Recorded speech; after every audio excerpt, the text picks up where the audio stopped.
Good evening. Welcome to the February 10th, 2021 regular board meeting of the Chino Valley Fire District Board of Directors. The time is now 5:00 p.m. This is Vice President Mike Krieger, and we will now begin the meeting. Please be advised that this meeting will be recorded. Please silence your cell phones and devices to reduce background noise or disruption. In accordance with the California Governor's Executive Order N-29-20, guidance from the California Department of Public Health, and in an effort to combat the spread of COVID-19, the Chino Valley Fire District will hold all regular and special meetings of the Board of Directors remotely in a hybrid format until further notice. Only board members and essential staff will be present in the boardroom, and the public may attend remotely by using the link on the district's website and agenda. The public may join the meeting real-time in listen-only mode. Instructions and the GoToWebinar URL link for the meeting are listed on the agenda. Our agenda is posted on our website at cvifd.org. Please be advised that when you join the meeting real-time, your screen name will appear on the GoToWebinar screen. The board will accept public comments on all items on the agenda and under public communications. The public had two options for participating in public comment. One option for participating in public comment was to submit comments to the clerk of the board by email at clerk@chofire.org prior to the beginning of the meeting. Comments received by email will be read real-time by the clerk of the board during the specified time. Emails are limited to 300 words. Please note that your name will be read into the record. The second option for participating in public comment real-time is to register prior to the meeting at the GoToWebinar URL listed on this agenda. If you have registered for public comment, the clerk of the board will call on you and unmute your microphone when it's your turn to speak. Attendees may also need to unmute their own devices to be heard. When your name is called, begin the public comments by stating your name and address, which is optional for the record. Comments must be limited to 5 minutes. For a recorded viewing of the board meeting, you may access the Fire District website the day following the meeting at www.cvifd.org and click on Video Archive. We will now have our roll call for the open session. Please answer when I call your name. Director Wynn Williams. Here. Director Harvey Luth. Here. Director John DeMonico. Here. President Sarah Ramos-Evinger. Here. And Sarah's joining us remotely tonight, and myself, Mike Krieger, is present. I would like to remind the board and staff to please mute your phone until it's your turn to speak to cut down any background noise. Before I adjourn the open session and closed session portion of the meeting, I'll read the closed session items. Conference with labor negotiator. Meet with board previously appointed negotiators, Fire Chief Tim Shackelford, Finance Director Steve Heide, and Human Resources Director Christy Couture, regarding negotiations between the Chino Valley Professional Firefighters, Local 3522, Safety Unit, and the Chino Valley Fire District per Government Code Section 54957.6. Also, we have a public employee dismissal, release, retirement, Government Code 54597. And lastly, conference with legal counsel, existing litigation, paragraph 1, subdivision D of section 54956.9, name of case, City of Chino versus California Department of Correction and Rehabilitation, San Bernardino Superior Court, case number CIVDS 1917019. Clerk of the board, do we have any public comments on any of the closed session items? We have no public comments. With that being said, I will now adjourn the open session to closed session. We will return to the regular board meeting open session at 6:00 p.m. Meeting attendees should now disconnect from this GoToWebinar link. When the closed session adjourns, we will return to open session to report out of closed session. We will anticipate this will take place no earlier than 6:00 p.m. If you would like to rejoin the meeting, please use the same GoToWebinar link beginning at 5:45 and wait until the open session resumes.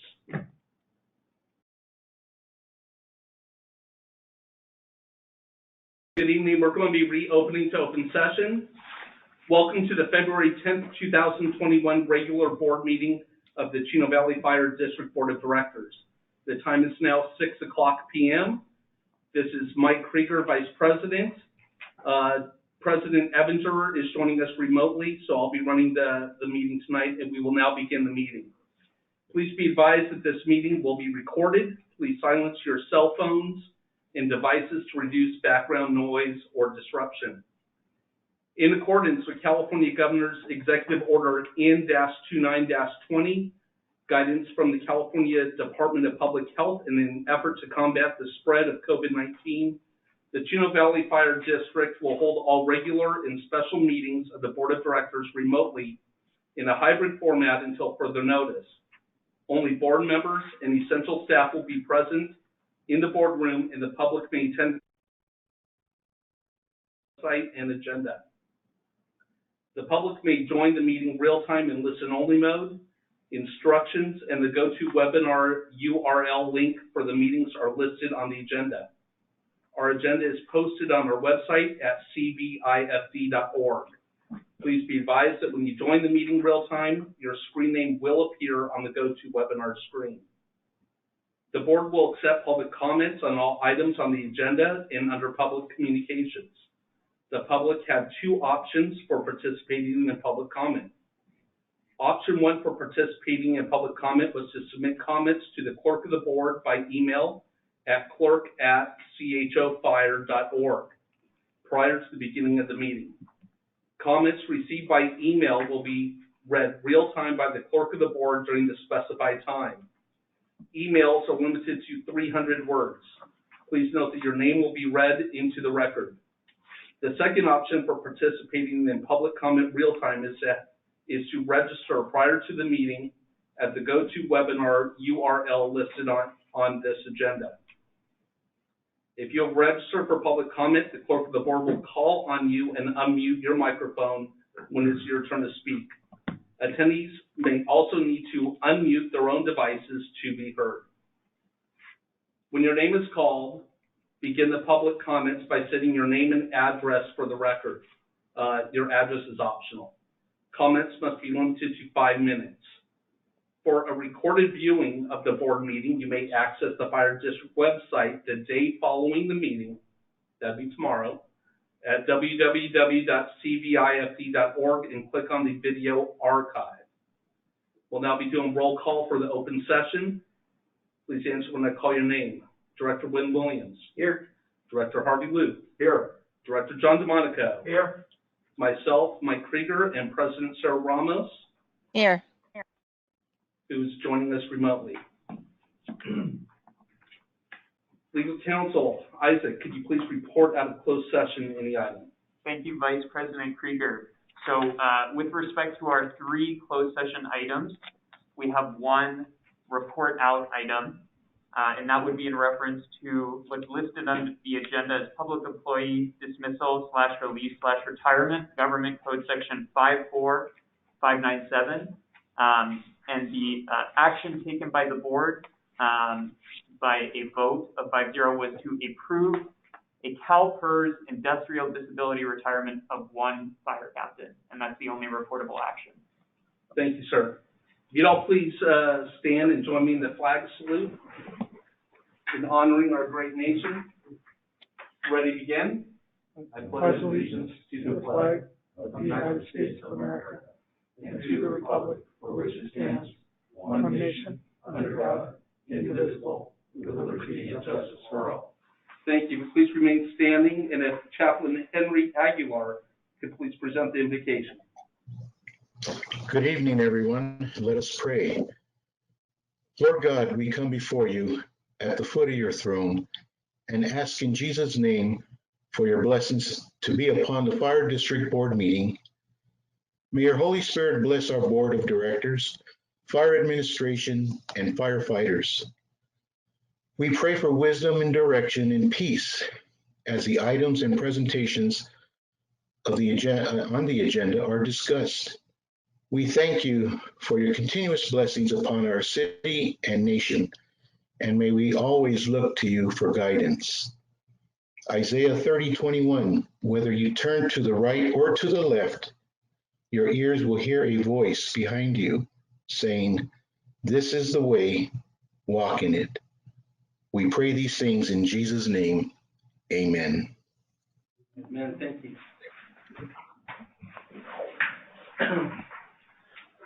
Clerk of the board, do we have any changes to the agenda? We have no changes to the agenda. Fantastic. Tonight we have many presentations and announcements. This evening we'd like to recognize one service award recipient for Engineer Joe DeLuca with 15 years of service to the fire district. Joel DeLuca began his career with the fire district February 2006. He currently serves as an engineer. Thank you, Joel, for 15 years of service to the fire district and to the community. Although the board of directors were not able to personally recognize you for your service tonight, we would like to acknowledge and thank you for your commitment to serving the Chino Valley community. In the next week, a service pin and award will be delivered to you representing the corresponding years of service. Again, on behalf of the board of directors and the fire district, thank you for your service. And also exciting time, we're going to recognize employees of the year. Tonight, the Chino Valley Fire District is recognizing the Employee of the Year. I'm pleased to announce that Fire Inspector Tori Jung has been selected as the 2020 Employee of the Year. Tori joined the Fire District in 2018 and is responsible for conducting all levels of fire and life safety inspections, new construction inspections, enforcement inspections related to weed abatement and fireworks, which is a hefty job for those few days those fireworks are out. She also serves as a community liaison officer and as a fire investigator. Tori is also very involved and dedicated to community outreach through the fire district events and assists with various Chino Valley Fire Foundation events. Inspector Jung demonstrates sincere enthusiasm and energy in all she does. She was selected by her peers because of her outstanding work ethic, positive attitude, and willingness to help others. Congratulations, Tori, for all that you do. For Firefighter of the Year, tonight the Chino Valley Fire District is also recognizing the Firefighter of the Year.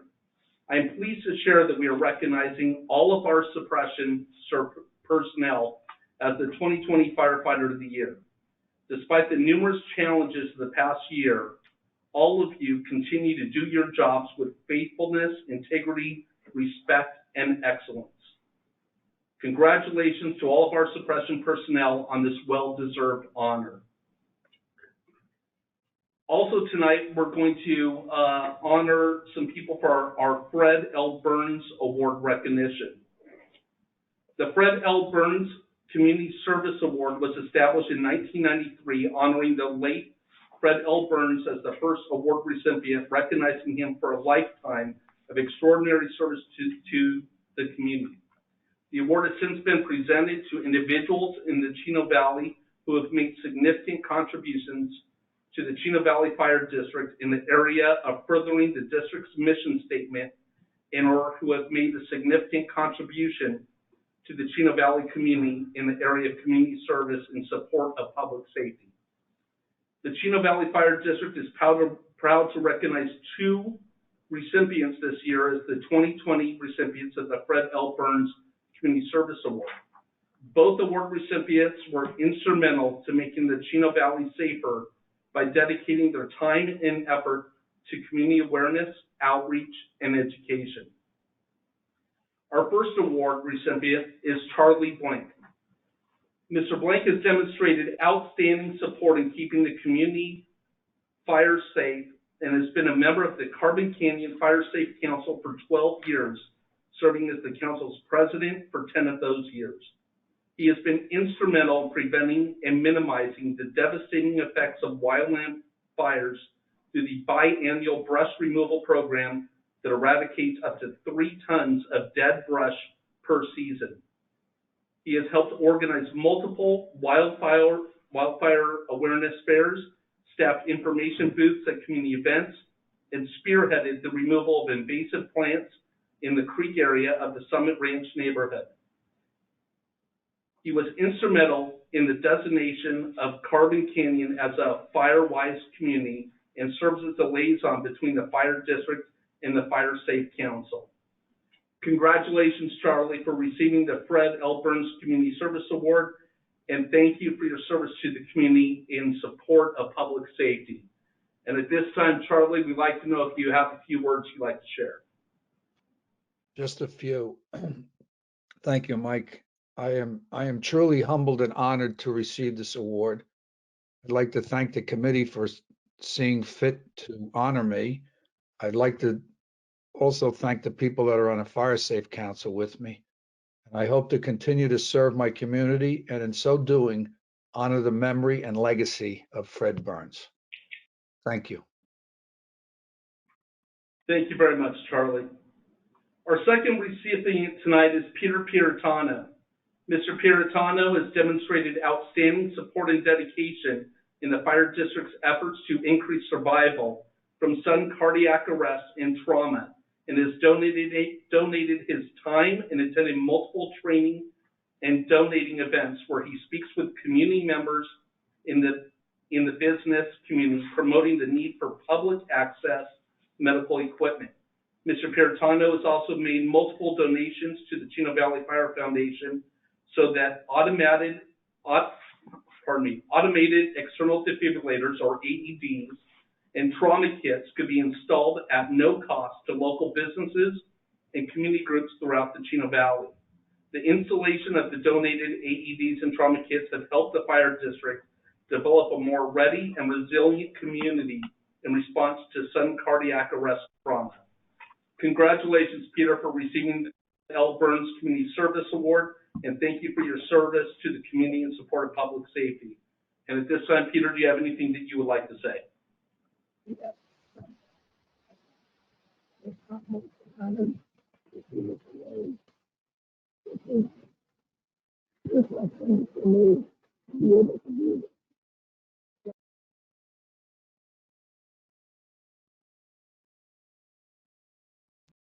All right, with that, thank you very much, Peter, very much. The Chino Valley Fire District Board of Directors are honored to present the Fred L. Burns Community Service Award to Charlie and to Peter. And, on behalf of myself and my colleagues, these are two outstanding gentlemen that truly deserve this. I think that we would all agree on that and really provide a lot to our community. And we really sincerely thank you for that. The next item will be a proclamation for the American Heart Month. This evening, we have one proclamation on our agenda. A complete copy of the proclamation is available in an attachment to our agenda on the Fire District's website. The proclamation is American Heart Month. Heart disease is responsible for 1 out of every 3 deaths in the United States, and while progress has been significant in reducing deaths, it's still the #1 killer of both women and men in the nation. The Fire District has developed a cardiac care program and has partnered with the community in an effort to strengthen the chain of survival by recognizing and stimulating efforts to improve a system by partnering with local government agencies and the community to reach heart safe status. On behalf of the Chino Valley Fire District Board of Directors, I would like to proclaim February 2021 as American Heart Month, partnering and prepared to assist our community to reach heart safe status. Our next item is a property tax update. Finance Director Steve Heide, will you please introduce our guest? Yes, Vice President Krieger, President Evinger on the phone, and members of the board, good evening. Pleased to introduce Paula Cohn this evening, President of HDL Corn & Cohn, the property tax arm of the HDL companies. And Paula has over 20 years of municipal experience in finance and city management. She joined the firm in 1990 to oversee the development of the property tax analysis, audit, and software systems that are in use by HDL today. She developed the first cost-effective and accurate computer system for identifying, monitoring, auditing, and correcting property tax misallocation. Paula earned her bachelor's degree from California State University at Long Beach, and she is a former Parks and Recreation Director and Assistant City Manager for the City of Lawndale. And so before I turn it over to Paula, I just want to remind the board that at your seats you do have a copy of her presentation. And for those who are joining us virtually, you will be able to follow along on screen with Paula's presentation. And so with that, I'd like to introduce and welcome Paula Cohn. Paula? Hi, thank you, Steve. And before I get started, do you see my screen? Yes. Okay, that's all I need. I'd like to thank the board and the staff and the participants in this meeting this evening for inviting me. I'm going to give you a brief overview of property taxes and what we're seeing in 2021 currently, and then where we're headed for 21-22. And because I haven't been out to the district in a number of years, I'm going to start and talk a little bit about property tax basics. And I think the timeline is really important for property taxes. My first slide is a brief timeline of the 2021 fiscal year. So that's the revenue pattern that you will not be entering into until July of 2021. The lien date for that revenue source is January 1, 2021, so about 5 weeks ago. The values were liened by the assessor. And in order for something to show up on the 21-22 roll, it has to have occurred in 2020. So the sales transactions, properties that were completed in new construction, properties that were subdivided, all of those events that happened in calendar year 2020 were enrolled on January 1 of 2021. Between January and June 30th, the roll is with the assessor, and they make corrections, they make changes to the roll. They sometimes add transfers of ownership that happen right after the beginning of the year. And then at the end of June, the roll is closed and it is transferred to the auditor controller. Their job is to apply the taxing percentages and to wrap up the roll. Within 2 months, it then goes to the tax collector, and their job is to print and mail the tax bills. Those tax bills will go out in September 2021, so roughly 6-7 months from now, and they are sent to the taxpayers, obviously. The taxpayers are required to make the payments in 1 or 2 installments due November in 2021 and next February 2022. Payments are made to the treasurer tax collector, who then notifies the auditor that the money has been received, and the auditor then allocates the revenue to all the taxing agencies. The allocations happen between November 2021 and August 2022. So you can see that by the time the district receives its last penny in August 2022, we're 20 months away from the values that are driving that revenue train. So the good thing about that is that property taxes are a lagging indicator of what's happening in your district. Something that's being built today and that's not completed by the end of December in 2021 will not show up on the 22-3 roll. It'll be put out on the 23-4 roll. So there's a great lag time in seeing final projects finally make it onto the roll. And just to talk about the kind of properties that are taxed, there are 3 tax rolls that generate revenue for the district. The secured roll, and those are the homes, the commercial and industrial buildings, the vacant land, and items that are underneath the land. Oil and gas rights as well as water rights are also taxed. The reason they're called secured roll is if the taxpayer fails to pay their property tax bill, 5 years later, if that taxes have not been paid, the state of California through the county of San Bernardino was going to offer that property for sale in order to satisfy the taxes that are owed. So that property is secured by a lien, and therefore it's called secured property. Unsecured roll, not secured. It's typically tenant-owned property. So office supply, office equipment, the machinery, fixtures. If you ever were to go to an Amazon distribution center, all the robotics inside of those sites are all on the unsecured roll. And if they don't pay their property taxes, the county has to go after them legally in order to get them to pay. Two other types of property that are on the unsecured roll are boats and planes. They tend to move around, and they are taxed where they are sitting at January 1st. If a plane is at an airport, it's taxed there. If a boat is in a harbor, it's taxed there. If it's on a driveway, it's taxed where the home and that driveway is. And the final roll is the utility roll. The electric power lines, the gas lines, railroads, telephone equipment, cell towers, as well as solar panels and wind farms are all on the utility roll. So all of the revenue that's received comes from a whole variety of types of property in the county. The only property that is not taxed that formerly was taxed is business inventory. And in 1984 business inventory, we used to have great sales at the end of the year because they were trying to liquidate all of the business inventory, and that property is no longer taxed. Okay, I'm going to first of all talk about the values in the district. And the first report that I included in the packet is a 20-year history of the values. And I know these are small numbers, and if it's on a big screen, great.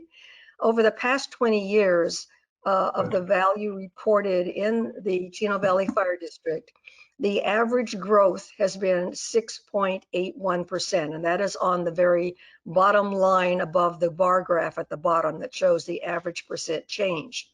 There were 2 years during the Great Recession when the year-to-year change was not positive. We had a year that there was a negative 2.14 decline, and the year after that it declined even further. There were also 2 years where the CPI was not seen in its entirety in the district. If we look at the value in 2008-9, that was the peak value before the real estate bubble burst, and it took 4 years to get back to a value that exceeded the value that had been seen in 2008-9, and that was in 13-14. And the district has really never looked back from that point. Today's value, $29,402,689,580, is 57.5% higher than that item that I've highlighted in green. So over the past 11 years, we have seen growth of 57.5. So it's grown by half or more in the past 11 years. And just one other item, 2007-8, the banner year, you'll notice that the first 6 years on this graph, the district was seeing double-digit growth in every year. That's when we're leading up to the real estate bubble that we saw dissipate during the Great Recession. And then after that, we've seen at least over the past 6 years, 7 years, value growth of more than 5% a year. This year, 2021, grew 5.1% more than the value reported last year. So that's the value. To look now at median sale prices, and we track both median and average sale prices. I know that a lot of the real estate companies really talk about median.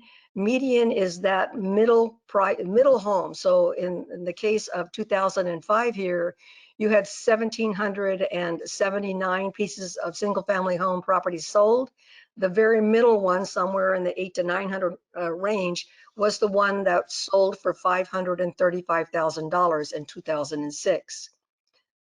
That was the high point. We saw 5 years of declines until the bottom in 2011, when the median sale price was $310,000. The sales numbers at the bottom in 2020, the prices now are $40,000 higher than they were at the peak of the bubble. And the first year that the median price exceeded the price that we saw in 2006 was in 2018, when the median price, and that's the squared area, the block that I've shown there. So that was the year that we actually exceeded the median price. And at the bottom, as I mentioned, you know, the properties had lost over $225,000 of their value in the 4 or 5 years between the peak and the bottom. To compare this, the district, the 2 cities that make up the district, with the other communities in San Bernardino County, and this report is listed alphabetically. And we're showing the number of single-family homes that sold in 2019 in comparison to 2020, and then the median price in both years. In every city in San Bernardino County has a median price today that's higher than it was last year. I will tell you that if I looked at this list between January and June 2020, a lot of these cities were negative. And it wasn't until somewhere in mid-June that realtors who were impacted by the stay-at-home orders figured out they could do virtual walkthroughs. And the homes picked up and started selling like crazy. And we've seen actually an increase in the median price year over year. Okay, so that was 2020. To talk about what we're seeing for 2021, to begin with, the CPI, which is what's what I want, is implemented by the state that's looking at the October to October CPI, can be 2% or the actual CPI, whichever is less. And in 2021, looking at the 2020 CPI, it's going to be 1.036%. So the CPI growth that you're used to getting has been cut almost in half. In each of the 5 the current years, the CPI was 2%. And so this is already going to reduce the growth that you would anticipate by 1%. So if this were to have been implemented last year, instead of seeing 5.1% growth, you would have seen 4.1% growth. So that's the magnitude of what we're talking about. The next thing is that we need to pay attention to the property sales.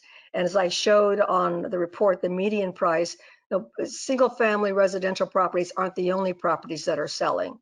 And when we looked at the properties within the district that sold in 2020, the value change between the sale price and the value that the assessor had before that property sold is what's going to be enrolled for 21-22. And our calculation is that it's going to add 1.73% to your bottom line. So if you have a little more than 1% CPI and you've got 1.73% here, you've got somewhere about 2.9, and we'll look at that in just a minute, if nothing else were to happen like new construction. The new construction in the current year added a little less than 0.5 percentage point to your bottom line. But to be honest, when we looked at what was happening after COVID, construction projects didn't miss a beat. The guys and girls working on the front lines there strapped on their tool belts and just kept on working. So we've continued to see that kind of growth. The thing that we can't really quantify yet has to do with the successful appeals that we are anticipating are going to be impacting commercial and industrial property. Due to the stay-at-home orders and the different working patterns, there may be a lot more vacant properties on the commercial office side and maybe on some of the industrial sites after we get on the other side of COVID. And if the vacancies are more than we've seen in the recession, or close to what we've seen in the last recession, we're going to see appeals that are going to be filed for value reductions related to those. Just 2 more reports. The first one has to do with new construction, and I know you see growth going on around you in the district. The total value in the district is $29.4 billion. We looked at that very first report. And in order to move revenues up 1%, you have to add $294 million to your bottom line. If we look at the new construction over the past 8 years, and we break it down by the estimated number of parcels that were involved with new construction, the commercial new construction in the aggregate, and the non-residential new construction, and then we total it. And the only year, the highest year, which was 2018, the growth in that year was 275,626 and change. That would not have been quite 1% if every year were to have been that year. What we do in an averaging, and we tend to budget conservatively, is we drop the high and the low. And so those are the 2 years with the asterisks. And then we do an average of the other 6 years in this case, which would be 134, that's the bolded number, $1 million. That would add 0.47%, so not even 1% to the bottom line. I'm not saying that you might not see something in excess of 2018, but the assessors' offices are not working from the office. They're out in the field, and we don't have the sense that they're going to be implementing as many project reviews this year as we've seen in prior years. So every year is different, and the property tax events, since they are a lagging indicator, we're looking at properties that were completed in 2020 to be seen in 2021. So I mean, certificates of occupancy submitted to the county for review probably before the beginning of December to make sure they're on the roll. And then what we do is develop for your staff as a budget forecast tool, and this is a discussion piece between them and us, is a report that looks at what we do know. We do know that the CPI is going to be 1.36%, and we do that calculation and provide that addition to the bottom line. Second, we know the amount of value to be added due to sales transactions, the delta between the sale price and last year's value. That is plugged in. The number that is in the buff colored or tan colored box, these are the Prop 8 reviews that were reduced during the recession that are still haven't been fully restored, and we're showing some values to be restored from that element. The district will add in something for the new construction, if it's 134 million, if it's 150 million, if it's something that they're comfortable with, so we don't leave a lot on the bottom line. If they were to put in that average 134 million, that would bring the 2.9% to 3.4% next year. So rather than the 5.1 that you saw for 2021, we're estimating with new construction, it's going to be about 3.5% next year.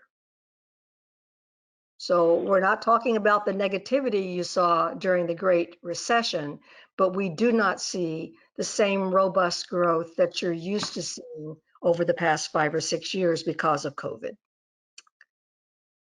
That's the end. Fantastic. Thank you, Paula. Steve, do you have any further comments on this? Paula, I would just ask, I know you don't have your crystal ball, but based on the current low interest rate, low inflation environment, would you anticipate at least for one or possibly multiple years beyond next year that we're going to see lower than a 2% CPI adjustment under Prop 13? What we have put in our 5-year model for 22-3 is 1.5%, and then we've gone back to 2% for years 3, 4, and 5. Again, no crystal ball, but my sense is that it's going to take us probably to fall before enough people are vaccinated or comfortable going back out. And businesses aren't going to open to the capacity we saw before COVID until there are some different measures or different levels of immunity out there. So I do believe that there is going to be less of a rebound of the economy back to exactly where it was in a significant part of 2021. It may be there in November, but it's not going to be there much before the end of summer, in my opinion, because the rollout is just not what it needs to be to get enough people feeling safe about their environment. Thank you. You're so Excellent.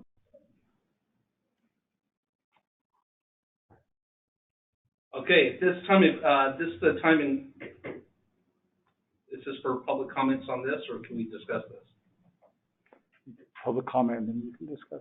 Okay, this is the time and place for the general public to address the board of directors about, no, I'm sorry. I want to make sure I'm doing this right here. So, is there any public comments on this item? Sandra? We have no public comments on this item, but this is certainly an opportunity for the board to comment. Fantastic, thank you. What I'll do is I'll call on us one by one to see if we have any questions for Paula or for Director Heidi. Mr. Williams. Thank you very much. No, I guess my comment is this is quite a report, and it's very involved and very excellent. And I'm quite impressed by what I'm looking at, what it covers and how it goes about coming up with the figures and everything. And I want to say thank you. Thank you very much. Director DeMonica. No comment, but thank you very much, Paula, for the detailed report. I enjoy seeing this every year and really appreciate it, so thank you. Thank you. Just a question. Could you elaborate a little bit more on the appeals and how that works, and when do we experience the impacts of those if they get approved? Sure. There are two ways that appeals can happen. After Prop 13 was adopted, the next election had Prop 8, and Prop 8 allows for the assessor to unilaterally reduce values of property if the market value slips. That hasn't happened right now.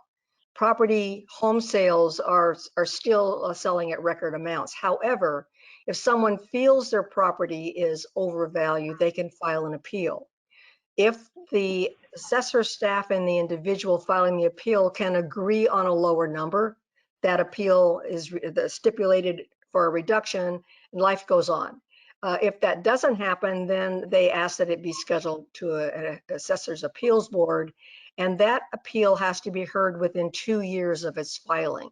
So the appeals for the 2021 fiscal year were due in November 2020, which would mean they would have to be heard before November 2022. So there is a long period of time that the staff have to put the case together for the appeals board, if that's where it's going. And if the appeals board makes a ruling, it's not appealable. So what they say is the law.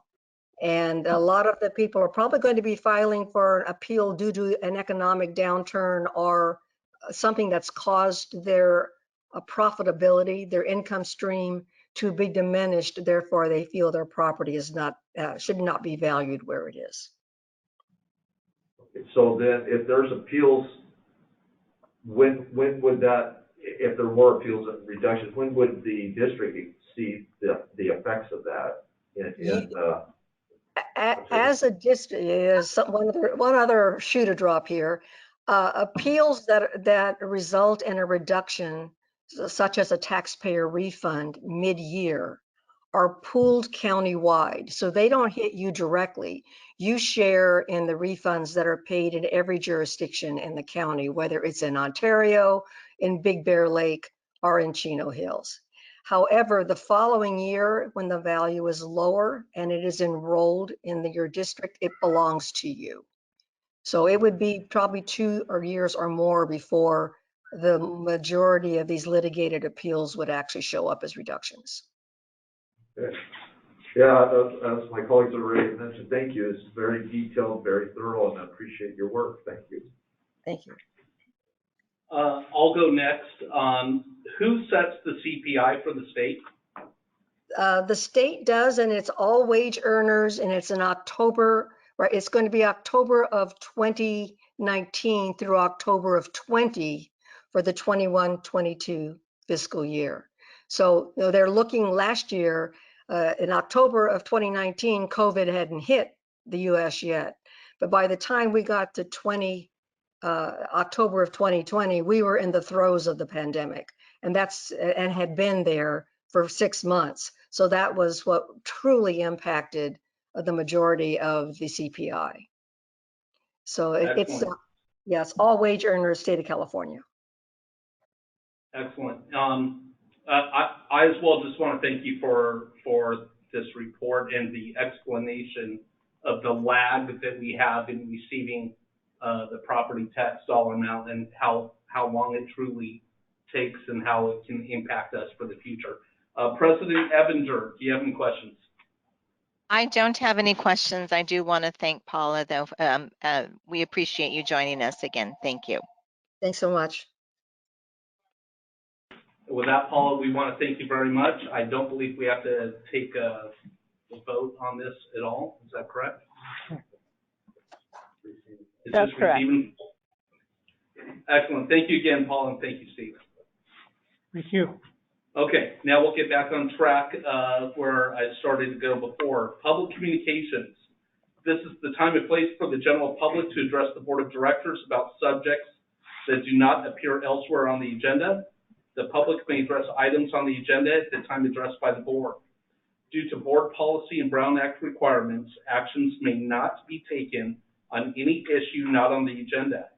When you address the board, please state your name and address, which is optional, prior to making your remarks. Please limit your comments to 5 minutes. Clerk of the board, did we receive any requests to speak? We have no request to speak. Excellent. And at this time, we'll move on to liaison reports for the fire district. And Sandra, do we have any liaison reports? Yes, I would like to invite Suzette Dang, San Bernardino County 4th District, to speak at this time. Good evening. Good evening, President Ramos, Ebinger, Vice President Krieger, Board Directors, Chief, Deputy Chiefs, staff, and residents of Chino Valley. This is Suzette Dang with 4th District County Supervisor Kurt Hagman's office, here to share a few county updates. First of all, congratulations to all the honorees tonight. Certificate of recognition from Supervisor Hagman has been delivered, and you should be receiving them soon. And special large certificates for the Fred L. Burns Community Service Award recipients, Mr. Charlie Blank and Mr. Peter Puritano, is also on their way. Thank you all for your dedicated service to the Chino Valley community, and congratulations again. Today at 2 p.m., San Bernardino County offered new opportunities for seniors to get vaccinated. Additional appointments will become available on Saturday, February 13th. We will notify our city PIOs on these dates with additional information. Senior residents can go to our website at sbcovid19.com to sign up to receive alerts announcing appointment availability. The county is also taking additional steps to assist seniors trying to schedule vaccination appointments. It has extended hours for its vaccination hotline, which is 909-387-3911, and is adding staff to handle all the calls. Those without the access to the internet or are not experienced computer users can make appointments and receive other valuable information by calling the hotline Monday through Friday from 9 a.m. to 8 p.m. And the closest location for our Chino Valley senior residents is the Ontario Convention Center. Please do check the county vaccination webpage often to see if appointments are available. Links to all potential vaccine providers can be found at sbcovid19.com. Next, the individuals or large organizations may apply to volunteer for the COVID-19 vaccination campaign. County is working with the members of the community to build our vaccination teams. Each team will provide support in providing access to needed vaccine throughout the county of San Bernardino. Links to the portal are available on the HR website, as well as the county's vaccination website to ensure information is easily accessible. For more information, please visit the site at www.hr.sbcounty.gov/volunteer hub.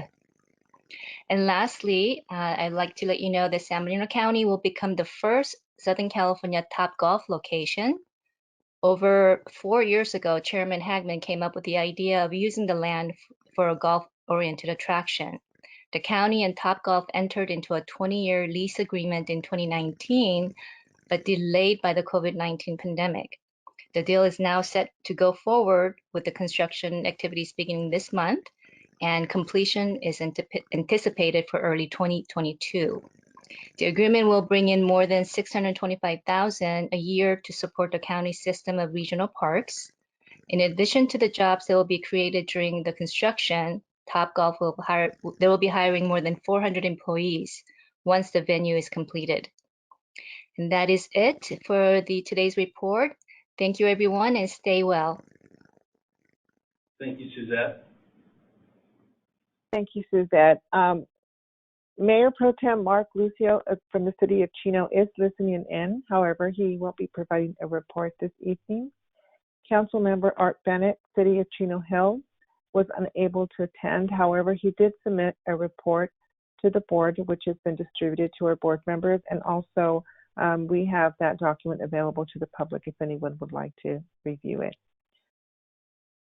Next, Charlie Blank, Fire Safe Council. Yes, just something real quick. I'd like to thank Suzette. If she could tell Councilman Hageman that, or Supervisor Hageman, excuse me, that I'm very honored to get something from his office. But the real reason I want to speak is that we have finished the evacuation maps for the entire Carbon Canyon Road community or communities. And we are going to be in the process of getting them out to each and every homeowner that lives from Summit Ranch all the way up to Olinda Village. Thank you. Director Steve Eli, IUUA.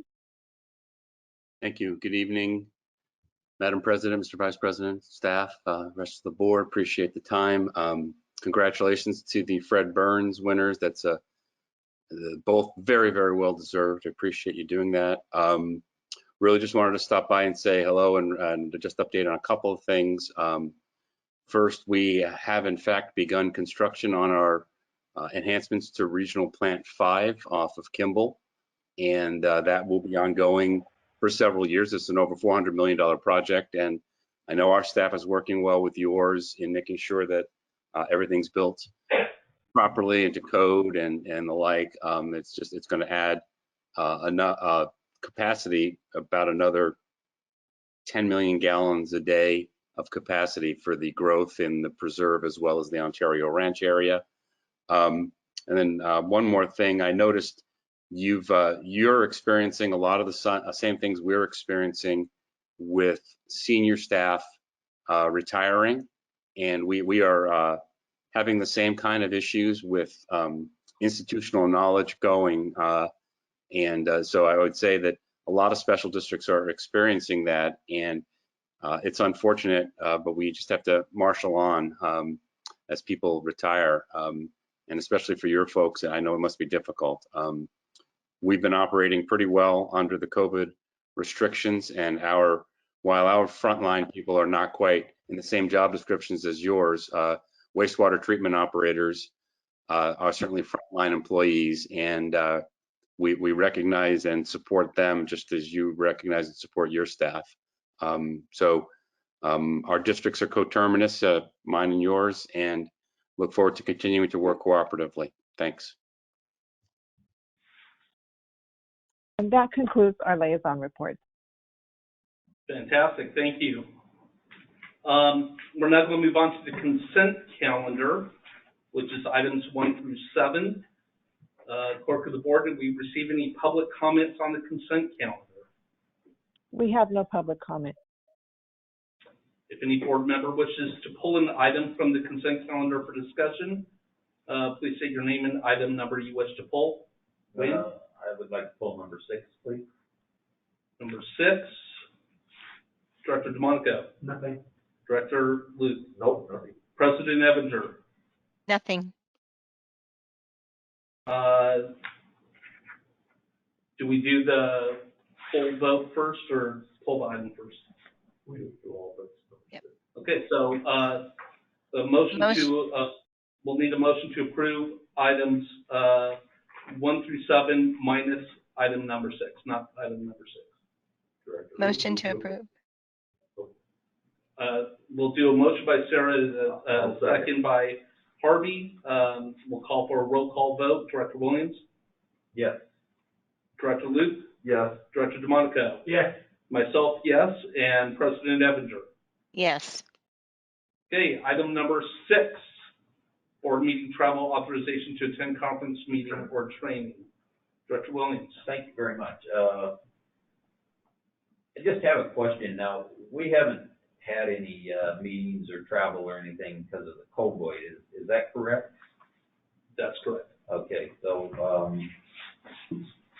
does that mean that all these things with CSDA and all that stuff are all canceled, or do they still have meetings, like online or webinar or anything like that, or is it just nothing? I believe that people that are on committees for that are still meeting virtually. But I don't know what else. I'm not on any other one, so I really can't speak to that. I'll make one comment. There are webinars, but they're not reimbursable. So they've got like 100 webinars you can take on CSDA site. And I believe FDAC has webinars as well as a number of other bodies like CSDA or FDAC. But as of this point, those items are not reimbursable. They're webinars that you can take at your own, I'm just going to say leisure. Yeah, okay, I just, we've had this on here, and of course, I figured with COVID, we weren't able to attend, and none of the members were able to attend or anything like that, and I was just, Yeah, we keep it on the consent calendar just because it's an ongoing basis, but the staff report on it was that there's no action on it at all. okay, that's really all I was kind of wondering about that, so thank you very much for addressing my question on that. Okay, do you move to approve that? Yes, I do move that we approve that. Second? Director Lewis, second. Do a voice call vote again. Director Williams. I vote yes. Director DeMonico. Yes. Director Luke. Yes. President Ramos Evinger. Yes. And myself, yes. All right. Old business, none. New business. California Special Districts Association, the CSDA, call for nominations for Board of Directors seat A vacancy. Purpose for the Board of Directors to review and discuss the CSDA call for nominations for a seat on the CSDA board and determine fire district participation. Clerk of the Board, Sandra Henney, for your report on this. Thank you. President Ramos Evinger, Vice President Krieger, members of the board. CSDA is currently accepting nominations for a CSDA director seat for the Southern Network. This seat is a 3-year term expiring in 2024. The fire district is eligible to nominate one person, such as a fire district board member or management employee, for election as a CSDA director. The CSDA board is a governing body responsible for policy decisions affecting CSDA member services and legislative advocacy, education, and resources. The board represents the common interest of all California special districts before the legislature and the state administration. CSDA board is made up of 6 geographical networks. Each of the 6 networks has 3 seats on the board with staggered 3-year terms. Directors are nominated and elected by the network. The fire district is included in the Southern Network, which represents the counties of San Bernardino, Los Angeles, Orange, Riverside, San Diego, and Imperial. The incumbent for seat A is Joe McKenzie from Vista Irrigation District, and the incumbent has expressed a desire to rerun for re-election. If the fire district elects to submit a nomination, a copy of the fire district minute order from this evening and a candidate information sheet must be submitted to CSDA by March 29th. All qualified nominees received by CSDA will be placed on an election ballot, and the CSDA now has a web-based online voting system that allows the fire district to vote electronically. And that must be done by the district by May 28th of this year, of course. And all votes must be received through the system no later than July 16th. So that will be the voting period. It is recommended that the Board of Directors review and discuss the CSDA call for nominations for a seat on the CSDA board and either vote to submit a nomination or decline to participate. Thank you. Do we have any requests to speak from the public on this item? We have no request to speak on this item. Thank you. This is time for board comments.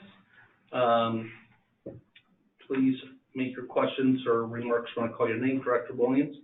Are there any board members here that would like to be on the CSDA board? I don't know. We'll find out when I call your name. Is that your question? Yeah, that's the question is, you know, are we going to choose any of our board members to Well, let's go to run? Director DeMonico. I know Jo McKenzie. I've known her for a long time. She does a great job. She's been on the CSD board for a long time, and I fully support her. And I do not want to run for election for CSDA.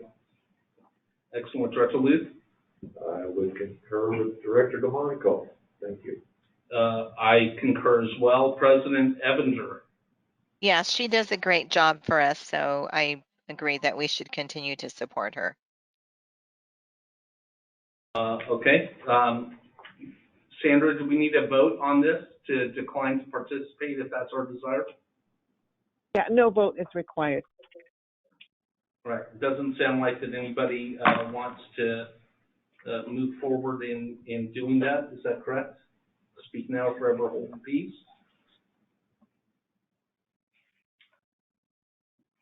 Excellent. We'll now move on to Fire Chief comments. Chief. President Ramos-Evinger, Vice President Krieger, members of the board, good evening. Just a few items for you this evening. I'm going to transition in just a moment to Deputy Chief Atkinson, and he's going to play a video that the board won't be able to see tonight, but it's the video that I shared with you last week, and that's an update on some of the projects that have recently been completed. Chief Atkinson, please take over. Thank you, Chief Shackelford. Good evening, Vice President Krieger and President Ramos-Evinger and directors of the board. Two major projects have been completed at Station 66 over the last 4 months. They've been in progress. And I'd first like to start by sharing a video with you, and then I'll have some further comments following the video. Could you please play the video?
Thank you for playing the video. And just to share some information for you, the landscape project began in August of 2020.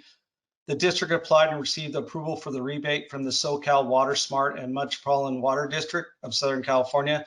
We received $9,237 for that project, and we removed 3,999 square feet of grass. The new landscaping consisted of over 150 drought-tolerant plants, decomposed granite and rocks, the drip system irrigation, and improved the sloping and the drainage on the site. I would like to thank the board for their commitment, CAL FIRE, Curtin Landscaping, and of course our own staff for the work on this project.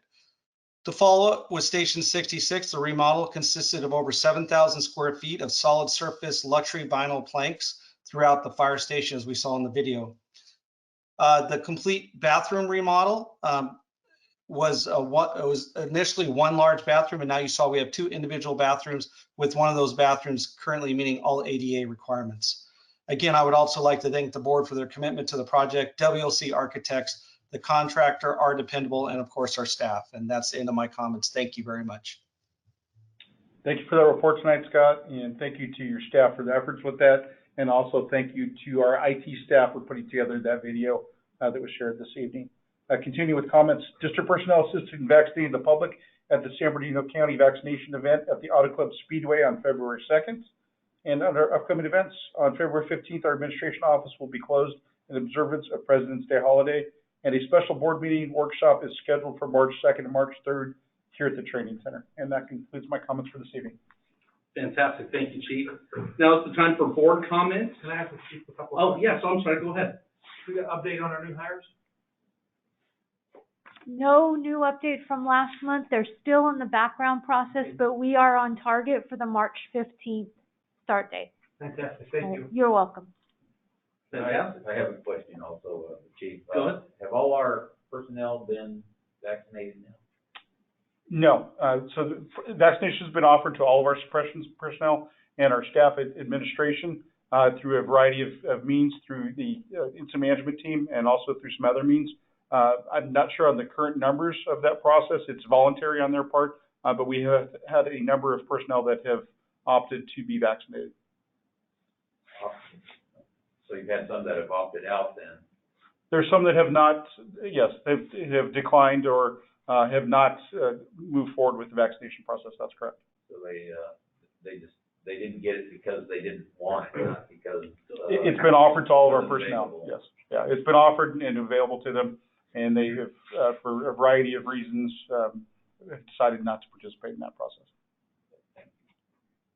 Thanks, Chief. This time is for board comments. Please provide your comments when I call your name, and let's start off with you, Director Williams.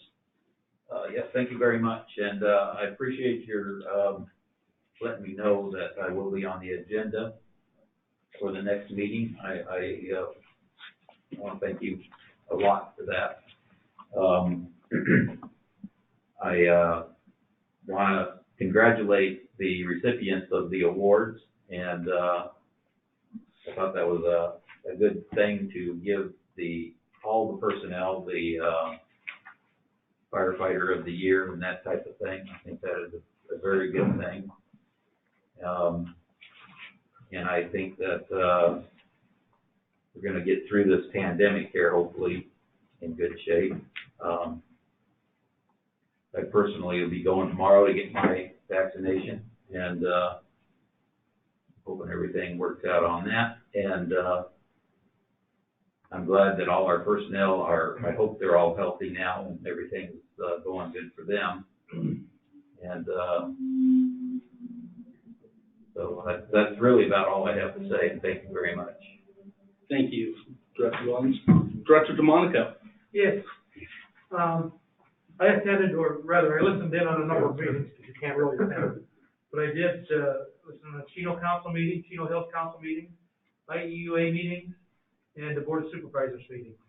I also participated in the CSDA Legislative Committee meeting, which is the first meeting every year in January. It's just kind of a kickoff, and they have not presented any legislation at the meeting. It was more of what the expectations are with the meeting.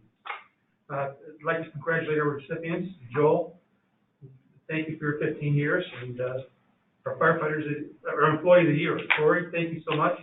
And the fire suppression folks. I can't even imagine what you've gone through this last year. It's just incredible. And you are so deserving of it as a group to receive this, and I'm just proud of you. And the Fred Burns Award, Charlie and Peter, I think it's fantastic to have two recipients this year. There are a lot of years where we don't have anybody, and this year we had two. And I want to thank you for your dedication and hard work to earn this award.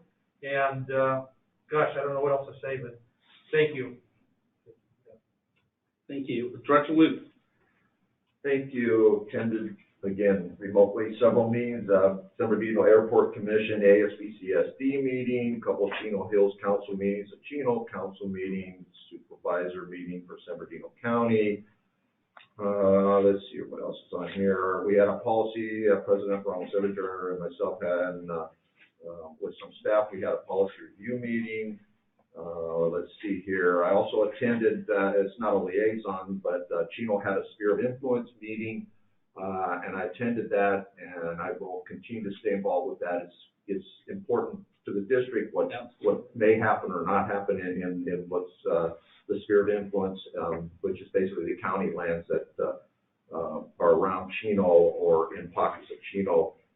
There's still much to be done on that, a lot more studies, a lot more work ahead, but we do need to keep paying attention to that and see where that ends up. Is that mainly the area up like Station 5? Yeah, primarily on the north side of Chino, so kind of between Chino and Montclair, if you will. There are some what they call islands, so there's some other little pockets here and there, and some a little more to the west side of town, but primarily it's, yes, I'm more on the north side. They've already have all the dairy lines that they're. Right. Okay. Yeah. Let's see here. I want to thank Legal Counsel Rosen for his memo on closed session. Thank you for that. Appreciate that very much. Congratulations to the firefighters of the year, all our present personnel, as Director DeMonico mentioned. I agree. They've been through a difficult year, and then on top of that, to hear they're assisting with vaccinations and things like that, it's just awesome and so well deserved. And to our employee of the year, Tori, she's got so much energy. Every time I see her, she's just got such a positive energy. Nice to see her getting recognized. 15 years to Engineer DeLuca. Congratulations on that. Congratulations on the Fred L. Burns Community Awards. I've gotten to know Peter a little bit since I've been on here. I see him. I see his impact in the community, so very nice to see him getting that recognition. Charlie Blank, I've known him since my kids were in AYSO, and he was instructing. His attitude, his enthusiasm, it was so infectious. And you still see it today in how he conducts himself. So thank you to Charlie, and again, well deserved. There was an email, I believe it was February 2nd, from CSDA asking for letters of support action on a couple of bills. One's a federal bill, HR 535, Senate Bill 91, which would address COVID-19 relief for special districts. And then there's one in a state bill, State Assembly Bill 361, which would allow local agencies to continue to function in times of emergencies while maintaining transparency and access to our meetings. I don't know if it's appropriate or how that gets addressed, so I think you may have to jump in here, but is this something that the district could consider letters of support to, and what is that process? No, I believe we discussed this a couple years back. It allows us to write a letter without coming to the board. And I believe it authorizes the president and the fire chief. Am I remembering that right? I believe you're correct. Okay, so I would just ask if we give that consideration, and Chief and President Ronald Sevinger, maybe we can look into that. So, and that will conclude my comments. Thank you. All right, I'll go next. I had a busy last month since our last meeting. Had a quarterly review meeting with Mayor Yola, Mayor Pro Tem Mark Lucio, and the city manager, as well as with President Evinger, myself, and the chief. It's a great meeting to touch base and to kind of kick off find out better understanding of where they're headed, where we're headed for the new year. I met with representatives of our fire suppression union, met with the chief virtually. The school district, I've been attending that remotely. Not a lot to report on that. They've had very little business and a lot of comments by the board members. Most of it is pontificating on personal views that have about the vaccine that has little to do with the school district, in my opinion. I would like, Sandra, if you don't mind, I haven't received anything on the Women's Prison Advisory Commission. I don't know if they've met yet. Ray mentioned it last night, and I believe I'm assigned to that, and I haven't seen anything, so if you could just follow up on that for me, I'd appreciate it. Yes, we will follow up. Thank you. Can't say enough about our suppression personnel with this year with the COVID response, and all of our members of the fire district and how they've just stood up and shown up to work every day, no matter how wild and crazy and scary that past year's been, and everybody's deserving of those awards. I think that John, you said it perfect about Peter and Charlie with the Fred Burns Award. Fantastic gentlemen. Really a privilege to have them live in our community and to give what they've given along the time. Also did the agenda review in ASBC SD. I believe that Director Luke and Director DeMonico were on that call as well that evening. And with that, I'll conclude my comments and turn it over to President Evinger. Thank you so much, Vice President Krieger. I attended a couple Chino meetings, as well as the quarterly meeting that Vice President Krieger mentioned during his comments with the mayor and Mayor Pro Tem and City Manager and the chief, our chief. I also did a Finance Committee meeting, the board policy meeting, and I also, as everyone else has, I want to congratulate first Engineer DeLuca for his 15 years of service. Thank you so much for your dedication. Tori, congratulations. Great selection, and you're right, she has a lot of energy and just so much enthusiasm, and thank you for representing our district so amazing.